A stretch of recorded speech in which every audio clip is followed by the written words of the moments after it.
So, as Ms. Diana said, my topic is the following. Language behavior, signifying lectures, social identity in the business English teaching context. And my name is Hasna. And let's move on the table of contents right away. So first of all, I'll start with the introduction. Then I will move on what, how, and where, and I will tell you what this WH question referred to. Conclusions, recommendations, and references. Gamurjova, as you know, from Georgia, and this is a economic map of Georgia, like political, where it is located. And I put this picture because I want to emphasize the fact that Georgia is trying and struggling so hard to become part of the EU. And what are we doing for that? So we want to teach English from the very beginning of in the general education institutions from the second semester, and also we have English as a compulsory subject in the higher education institutions, like where I'm teaching. It's Ilia State University and the Ivana Javakhishvili Tbilisi State University. Besides EFL, we're also teaching ESP, which includes tourism, which includes law, and also business English, which I'm gonna be focusing on today. So language behaviors I'm going to talk about today are the following. And these are what of my presentation. These are code switching, code mixing, and translanguaging. Some people consider translanguaging as an umbrella term, and they actually encapsulate these two, code switching and code mixing behaviors, into one, translanguaging. But in this research, I will show you how different these terms are, behaviors are from one another. So let's have a look. Research subject. In terms of code switching and code mixing, we have monolingual, bilingual, and multilingual society. While in terms of translanguaging, we have a bilingual, only bilingual or multilingual society. Research objects, we have code in code switching and code mixing, which can be a very general and broad term, which is a language, a separate language. And it can be a very, very specific, like style, register, or it can be even professional language. So in terms of translanguaging, in the research object, we have repertoire. So it is kind of a language in translanguaging. It's kind of a unitary meaning-making system, and it's an idiolect. It's not separate languages, but it's a bilingual or multilingual speaker's idiolect.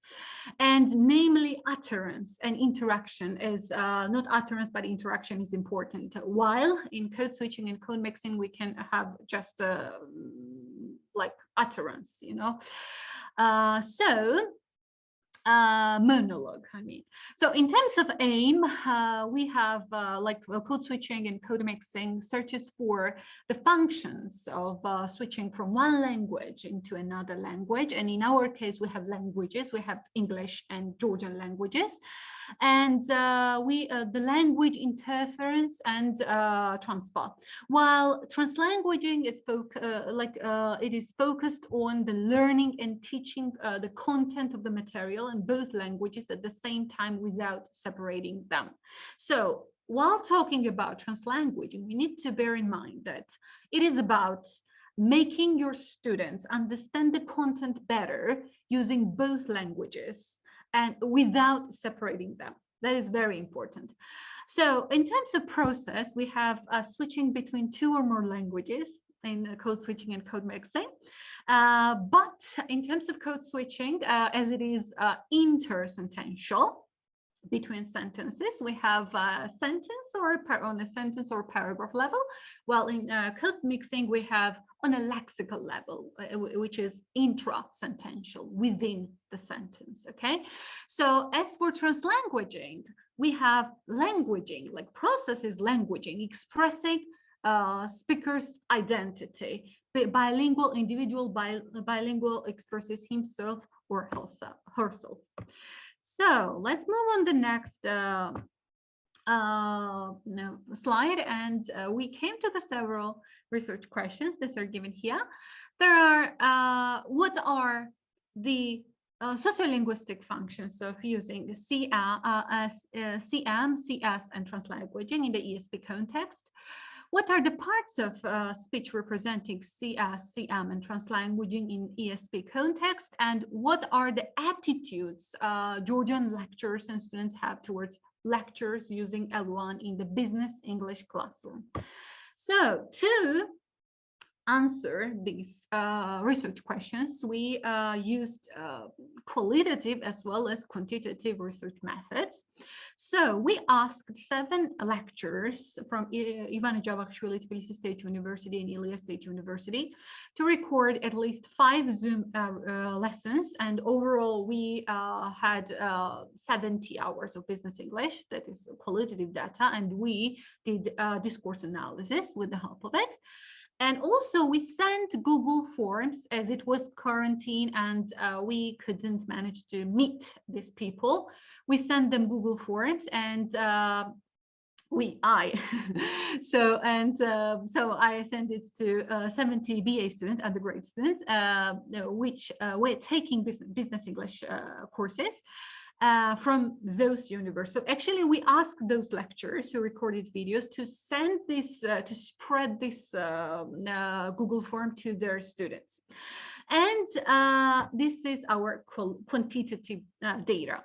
So in terms of teachers, since it was a little bit irrelevant for the SPSS statistical analysis, like the program, I mean, so we actually tried to represent the data with the help of table, with the help of the table given here.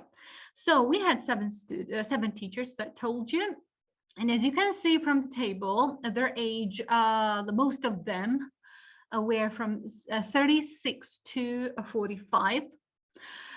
They mostly were female, only 1 male. We have place of birth, only Georgia.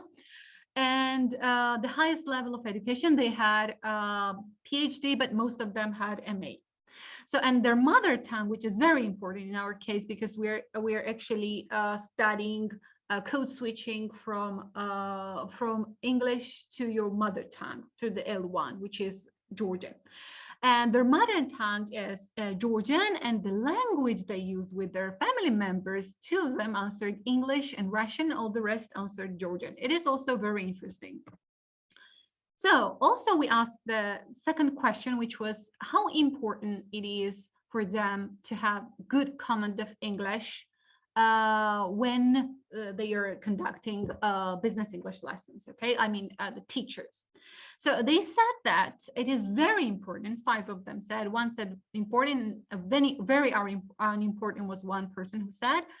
And as for the preference of using only Georgian, only English, and a combination of both languages, as you can see, we have only English, which is the majority of teachers' answer. And I would like to emphasize one thing here, that in Georgia, teachers are kind of forced, and they try to use only one language while they are teaching EFL or ESP classes. So I would say here that our teaching method is very conventional, not a contemporary one, which is about translanguaging.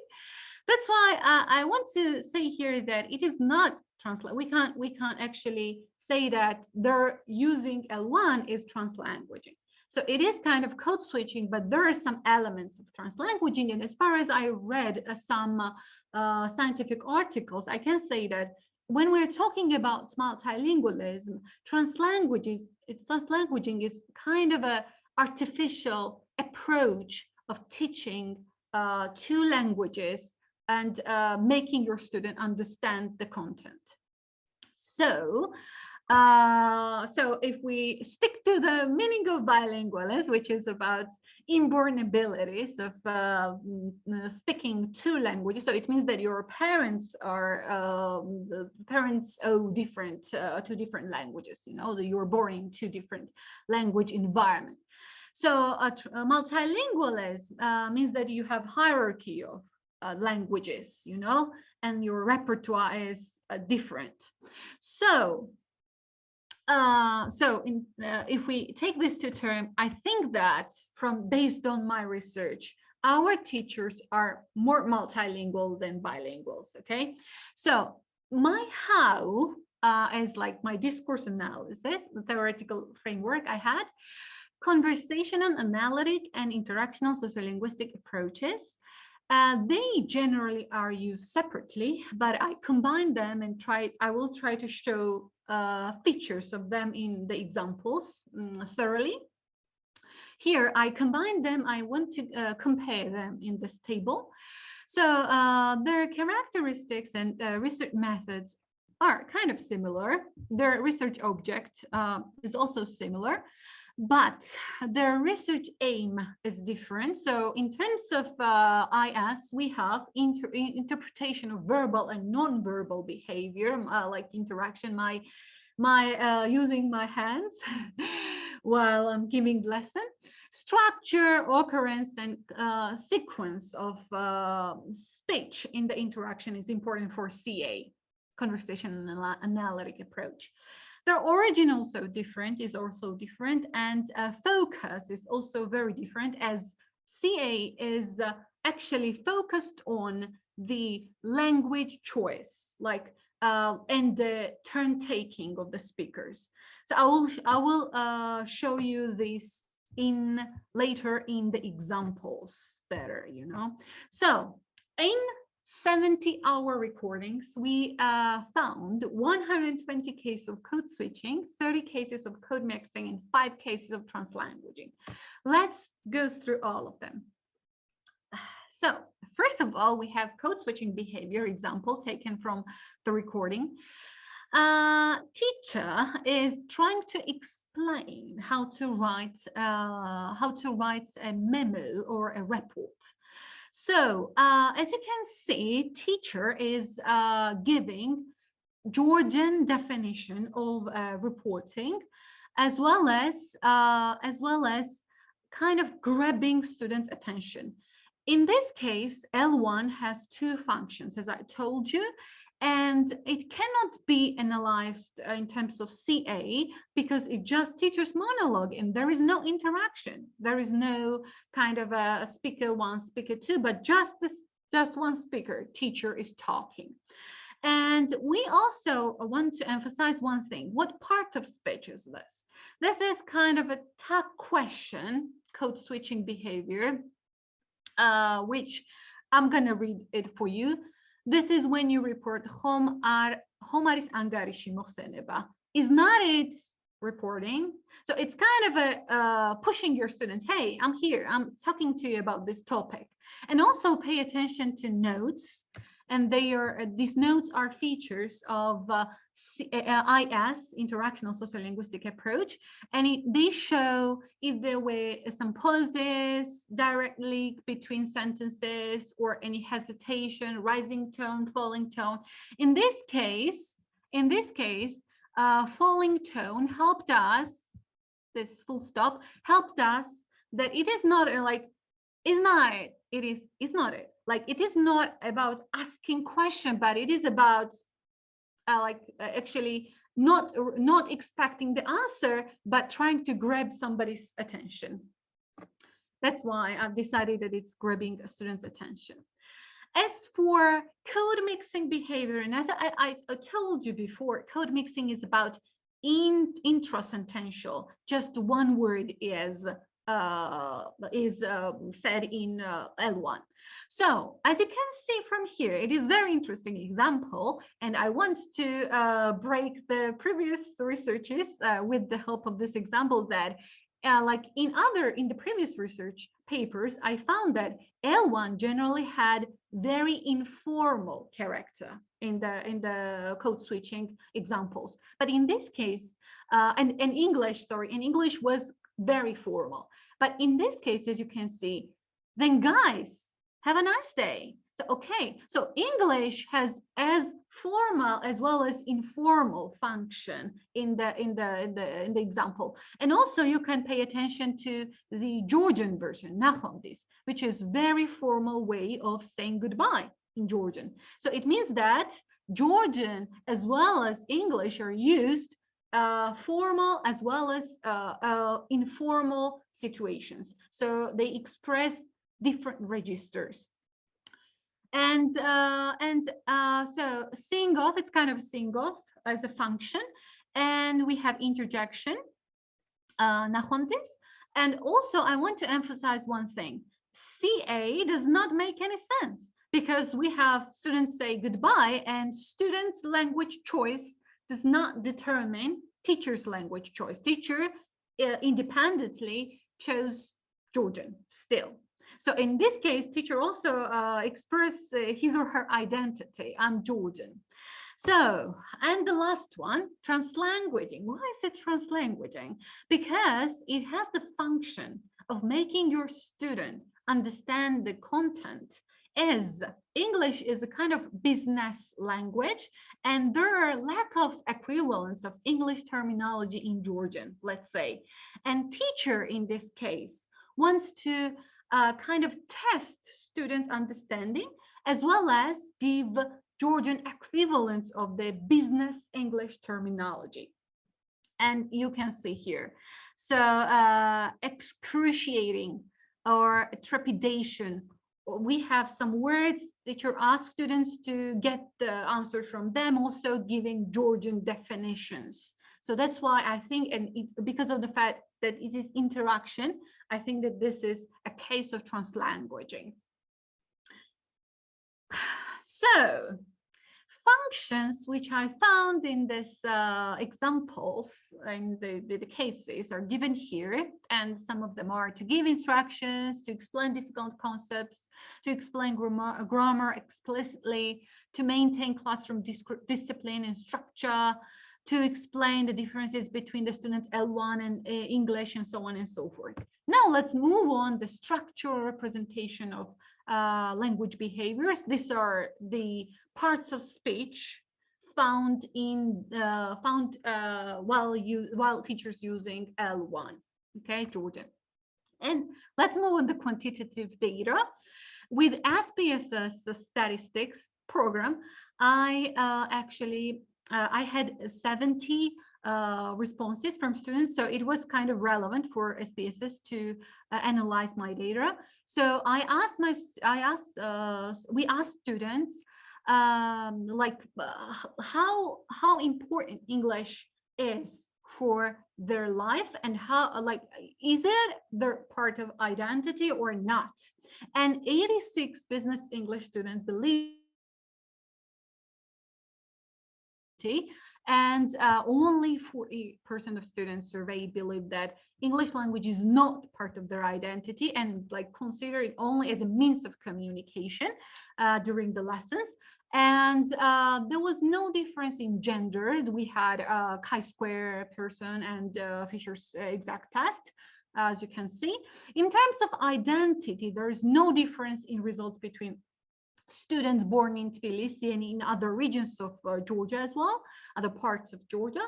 And we have also chi-square given here results. And if you would love, I can show you the tables as they are quite big. I can't put them here in the presentation. So as for the correlation between a student's attitude and the functions of lectures using L1, we can say that business English students want their lectures not to use Georgian language. It's very important not to use Georgian language, but to reinforce using the English language for expressing the following functions. So students don't like their teacher using L1 for those functions, or in order to express those functions, to explain the differences between the students L1 and English. So they want English. I don't want Georgian. So the students say, to encourage students' participation in classroom activities, to build strengthen interpersonal relationship between teacher and students. I had examples when teachers were like making jokes in Georgian, and I think that students were not happy about it. They want English, probably, to reduce students' anxiety in learning business English and to increase students' motivation and confidence in learning business English. So this, oh, sorry. Yeah, now let's move on to conclusions. And based on both quantitative and qualitative research methods, we can say that the lectures frequently expressed functions of code mixing, code switching, and translanguage. Code mixing, code switching behaviors are given here to express the differences between students L1, to encourage student participation, and translanguaging is to express a specific business term. As for structural representation of these behaviors, we have clause, we have tag questions, we have noun, interjections, and in terms of translanguaging, we have noun and particle. Students' attitude is far more negative towards lectures using L1 than lectures themselves in the business English classes. And the last one, although there is a considerable amount of L1 used by the lecturers in the business English classes, still English was the dominant language of instruction used by the lecturers in order to show their positive attitude towards using it. So as I told you, teachers they must use only English while doing business English classes. They sometimes use Georgian, but still, students have negative attitudes towards it. Students need more English. So that's why I think that it has nothing to do with translanguaging, as translanguaging itself wants both languages without separating them. While here we have conventional method of teaching, and in this case, we have two separate languages, as it is English and Georgian. Thank you so much. These are the references. Madlos, and thank you. Thank you, Hatuna. We'd now like to turn to the Q&A portion of our session, and with your consent, I'm going to switch off the recording.